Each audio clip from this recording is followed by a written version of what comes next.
This is a quick video to go over the difference between conductors and insulators. I found this and I actually added this video to my new YouTube channel. So you can watch the whole thing if you would like. I'm actually just going to kind of buzz around through the different parts of it.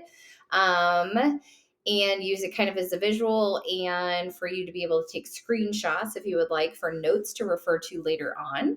By now, you have probably already met with me and talked to me about the differences in conductors and insulators, but if we have not yet, I do want to go through and kind of walk you through it. Okay, so if you have a conductor, it's going to be any kind of a material that allows that thermal energy to flow through it. Okay, and you've probably already heard me do the really cringy comparison of a train conductor, right? So a train conductor actually allows you to transfer from one location to another. So if you have a thermal energy conductor, you are going to allow that energy to transfer from one object to another. So you can kind of use that cringy little saying to help you remember that that actually allows the heat to transfer from one spot to another. Okay, versus an insulator. Insulators are the opposite. That's a material that's going to try to slow it down or prevent it. Okay, so if you wrap something in an insulator, if it is really warm and it has a bunch of energy, if it's wrapped in an insulator, that energy is not going to be able to escape very easily. Okay, that's the whole reason for a coat. It traps all of the energy, and the air molecules that are inside the coat with you, they have the energy and it keeps it nice and warm in there, but it doesn't really escape through your coat. Otherwise, it would just all your body heat when you go outside, even though you're still warm, that body heat immediately goes to the cold air, and you kind of lose it immediately. And that's why you feel cold. Okay. So, very quick difference between insulators and conductors. Okay. Metals are great conductors. And if you guys notice, boop, boop, boop, here's your example. They're used as materials for cooking dishes. Okay. Anything that you try to cook on the stove with, it's going to be some kind of a metal, right? The reason why is because you want something that can sit on the heat source and take in that heat immediately, right? If you put an insulator on top of the stove, like that kind of defeats the purpose, right? You're literally putting something on there and saying, whoa, whoa, whoa, I'm going to sit on this hot plate, but I don't want to get warm, right? That doesn't make any sense. So you're going to use metal because metal allows whatever you put in the stove, in the pot or the pan to get hot. Okay. It's transferring from the stove to the pan to your food as quickly as possible. So you want metals. Those are your conductors, right? But notice when you are looking at, like, this guy would be really scary to work with. But this is the kind of pan that you want. You want to have some kind of rubber wrapped around the handles, right? Or if you were using something that looked like this, with the little metal handles, you would burn yourself. So that's why we have oven mitts, right? Oven mitts are your insulators. So you're going to put your oven mitts on to be able to grab that so you don't burn yourself, because otherwise the thermal energy is just going to transfer straight to the handles and straight into your hands. Whereas this guy has a rubber handle wrapped around it, and that's an insulator. So as the food is cooking in the pan, that thermal energy is bouncing around, but when it gets to the rubber, it stops there. Okay. It's stuck right here on the edge. It's not going to bounce and cause the energy in the rubber handle to bounce around. That's an insulator. So it's going to stay slow moving and cool. So when your hand comes and grabs it, you don't get burned. Okay. Whereas this guy has the metal handles. So anything that gets really hot in the pot is going to make the metal handles really, really hot, and you're going to burn yourself if you touch it. Okay. So we don't really want that. Okay. So those are our conductors. Boop, boop, boop. I kind of said it already, but here you go. So here's your example, right? You put the pot or the pan on your stove. The stove is really hot, so the metal gets really hot, and then your food gets really hot. You want something to be able to transfer that energy really quickly, so your food heats up really quickly, right? That's a conductor. Choo-choo, right? You want it to move quickly. Now let's move on to I was going to see if they had Here we go. Here's our insulators, right? So insulators, examples of insulators, you're going to have you ever noticed that you have wooden spoons in your kitchen? You probably do. If you don't have wooden spoons, then you probably have metal spoons that have the rubber handle wrapped around them. Okay, that's because that rubber handle or the wood acts as an insulator. So if you stick the wooden handle in something and you're trying to stir it, even if the water is boiling, boiling hot, that wood acts as an insulator. So that thermal energy touches the wood and it can't transfer up the wood quickly. So that wooden spoon is going to stay cool to the touch so you can hold it while you're cooking and not get burnt. Same thing with our paper or our styrofoam, right? Those are insulators as well. So you can actually hold your hot coffee from like Starbucks. I don't know if they use, I think they use paper, right? They don't use styrofoam.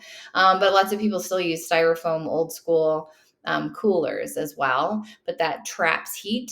And when we say insulators like that are trapping energy, it's the same concept with cool as well, right?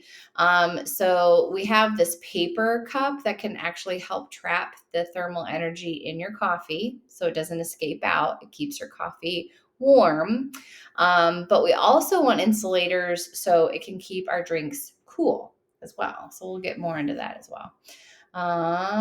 Here we go. The coffee containers. We already said that. You don't want the energy from inside the coffee itself to be able to touch the container and then transfer out into the air, right? So when it touches the paper container, that paper stays cool, right? It doesn't allow the heat to transfer. So all the cool air that's outside of the coffee mug is staying cool. When it bumps up against that paper, that kind of acts as like a barrier, like, hey, you stay over there. Hey, you stay over there. So it keeps the cool on one side and the warm on the other side, and it acts as that barrier. I'm going to stay back. Okay. That's what an insulator is going to do. In my mind, it does anyway, right? And that's all that matters. Okay. Let's see here. Oh, so what do you think would happen if you used a wooden spoon, right? We said that's an insulator. Ooh, it's so nice, right? What would happen if you stirred whatever you were cooking and then you accidentally left it there, right? What do you think would happen with that? Do you think it would end up burning your hand? Not burning your hand? What do you think?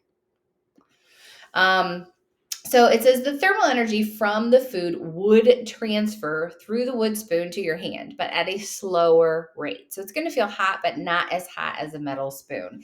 So when we say insulators, notice if we go back to the very beginning where they started talking about like the true definition of insulators and conductors, it says material that slows down the flow of thermal energy. It doesn't completely stop it, right? If you have a coat on in the middle of winter, you're still probably going to get cold. It's not like the perfect barrier and it'll last forever, right? Your coffee's eventually going to get cold, those types of things, but it does slow it down. It does help. Okay. So the word is slow down. It's not stopping anything, right? It's just a good way. Okay. So now listen to this. I'm going to see if you can hear her. I really like this example because it kind of puts it into terms of the real world for you. So here we go. Let's see what she says.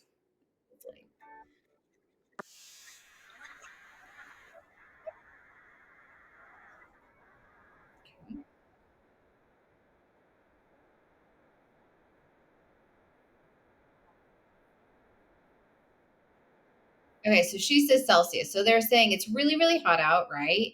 It's over 104 degrees outside. Okay, that's like crazy hot, crazy, crazy hot, right? All right. She is saying, okay, on those crazy hot days, the aluminum slide, which as a kid, you'd just be like, hey, that's a metal slide over there. So the metal slide reached temperatures of 90 degrees Fahrenheit. Okay.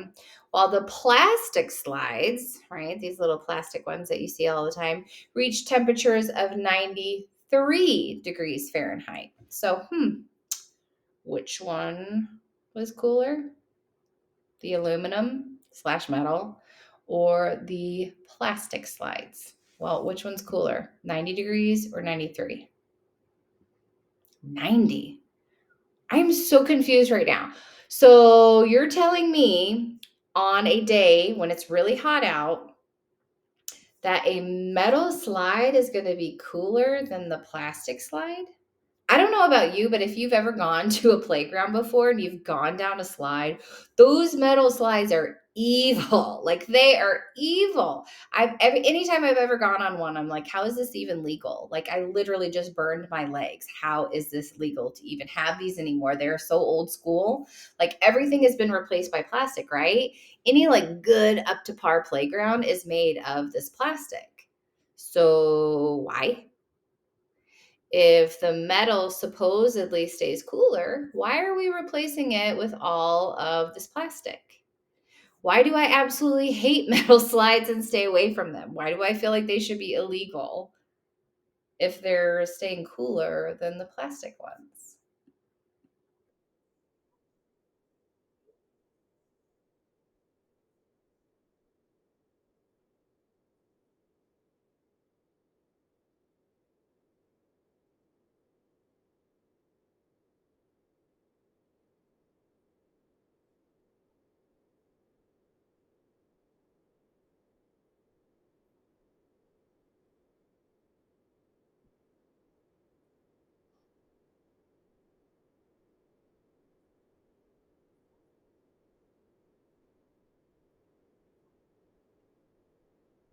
Okay.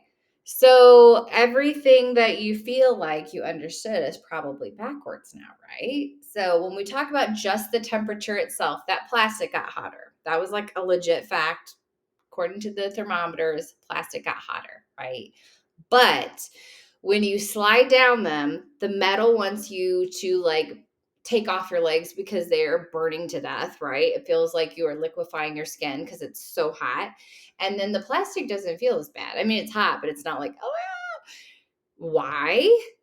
When the temperature is higher? Because plastic's an insulator, right? So that plastic, it's not that it doesn't get hot, it does. It's the fact that it's not going to transfer to you. Okay. So even though it's hot, it's not going to allow it to pass through over to you as much as the metal. Remember, the metal or the aluminum slide is a conductor. Choo choo. So it's literally saying, like, here, I got all this heat and you can have it immediately. So as soon as you slide down that slide, that energy from the slide is immediately being passed to your skin and burning you. So even though you're just like taking a few seconds to go down it, it's being transferred to you automatically. Whereas the plastic, because it's an insulator, it's saying like, hey, I'm not going to let this leave me as easily. Okay. I don't let things pass through. So even though I've got this speed, I've got the thermal energy, it's registering on a thermometer, right? I'm definitely hot. I'm not passing it on to you as quickly. So as you slide down, you'll feel the heat, but it's not going to burn you because you don't get as much transferred to you because it's an insulator. This example changed my whole way of explaining insulators and conductors. I literally just thought it meant like it trapped it and it didn't allow it. But technically, what it's doing is like it's still getting warm itself, but it's not going on to the next object, right? So if we go back to this whole scenario, right, when we're talking about this, so you've got the really hot coffee inside the cup, right? And then the cup is made of an insulator, some kind of paper insulator, right? And then you have really cold air on the outside. It's not the fact that the cup itself doesn't get hot, it does, but it's kind of absorbing it and like keeping it. It's not allowing it to go any further than that. So when you put your hands on it, the heat is not being transferred to your hand. It's not allowing it to pass through. So it's not going to burn your hand. You're not going to feel the same temperature as what's in the actual cup itself. That's amazing. I love that. That's so cool. So, anywho, I don't know. That helped me wrap my brain around it a lot more versus just the fact that, hey, a coat keeps it from going anywhere. Your coat is still feeling that cold. Your coat is still trapping the heat. It's just about how much it's allowing to pass through. And the slide and the thermal energy being passed to your skin as you go down it was such an eye opener. So, I really hope this helps you guys the way that it helped me.